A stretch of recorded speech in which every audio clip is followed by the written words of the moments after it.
Die Themen im heutigen Zocker-Lounge Wochenrückblick sind: Dorf finanziert sich in Rekordzeit via Kickstarter. Mandate Order stellt Belagerungswaffen vor und erhält Mitte April eine Demo. Mondsimulator The Crust mit riesigem Update. Auch das Scoring wurde umfangreich erweitert. Und Nvidia sorgt mit DLSS 5 für Stirnrunzeln bei Entwicklern wie auch Gamern. Also, schnell noch auf den Abo-Button hämmern und dann geht's los.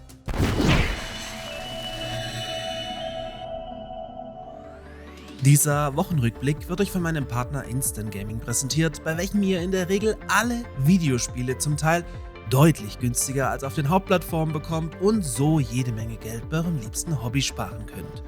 Heute beschäftigen wir uns unter anderem mit Updates für The Crust und The Scoring, die ihr hier natürlich auch eine ganze Ecke günstiger mitnehmen könnt. Aber viel wichtiger, mit einem Kauf über meinen Partnerlink unterstützt ihr diesen kleinen Nischenkanal hier massiv.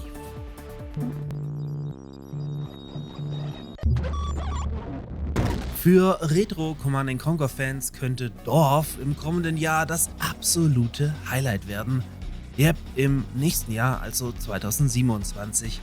Denn mit der kürzlich gestarteten Kickstarter-Kampagne, zu welcher wir gleich noch kommen, hat der Titel erstmals ein Release-Fenster erhalten.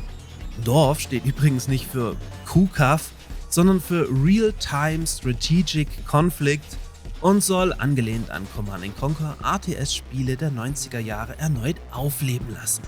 Eine nun zur Abschlussfinanzierung benötigte Kickstarter-Kampagne, welche auf humane $80.000 ausgelegt war, konnte bereits in wenigen Stunden geknackt werden und steht zum Zeitpunkt der Aufnahme schon bei knapp vor den 120.000 Euro. Es gibt aber auch noch ein paar spannende Stretch Goals zu holen. So erhalten Einheiten ab $150.000 eigenes Voice Acting, bei $225.000 folgt eine Koop-Kampagne und final bei $400.000 sogar voll animierte Cinematics. Also sicher nicht die schlechteste Investition für RTS-Fans.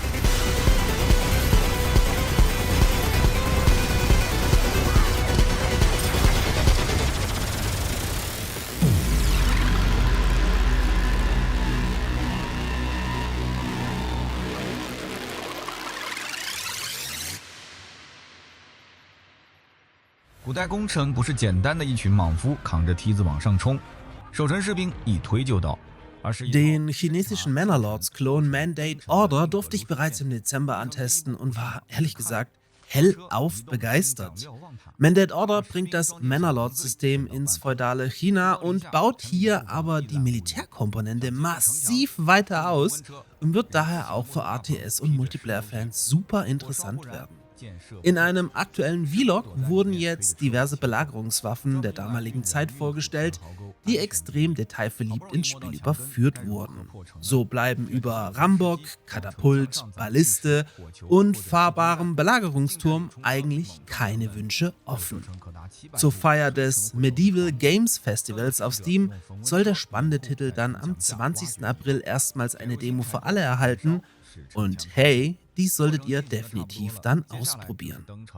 所以你看，真正的攻城战讲究的是科技与战术，各种器械的配合，兵力也一定要充足。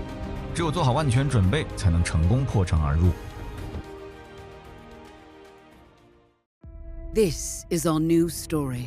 Picture our Earth, once bursting with life, now struggling for breath. We loved it too hard, took too much, and left too little. Our world is tired, and so are we.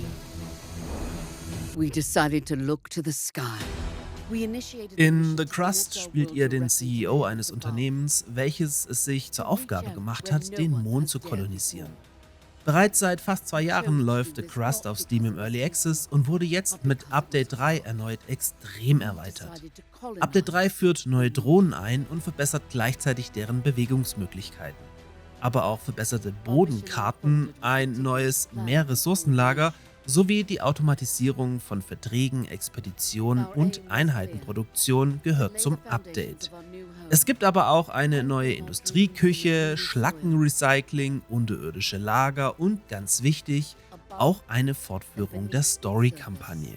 The Crust bekommt ihr sehr günstig bei Instant Gaming ab 14 Euro bzw. mit deutscher Mehrwertsteuer für 16,65 Euro und erhaltet dafür verdammt viel Citybuilder mit Automation auf dem Mond für euer Geld. As expected, it was not without its setbacks.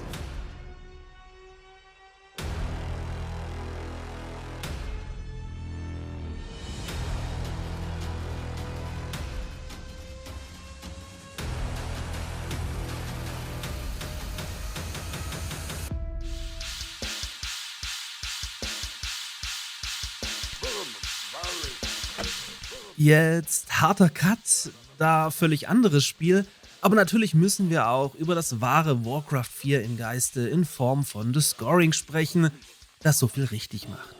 Auch hier gab es mit Update 1 eine große Erweiterung, die dem genialen, aber noch sehr inhaltsarmen RTS sehr gut tut. Das Update geht vor allem auf die unzähligen Fanwünsche ein und führt daher bei den Menschen die Balliste als schlagkräftige Verteidigungsposition ein, welche auf einen Wachturm gepackt werden kann.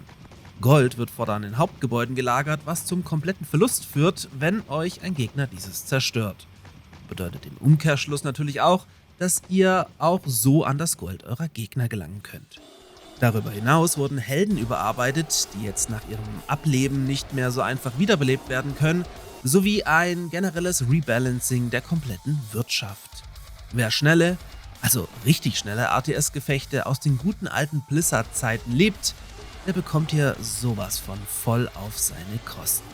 Zudem ist die Indie-Perle auch sehr günstig. Bei Instant Gaming bekommt ihr Warcraft 4, ich nenne es einfach so, weil es so ist, schon ab 9,26 Euro.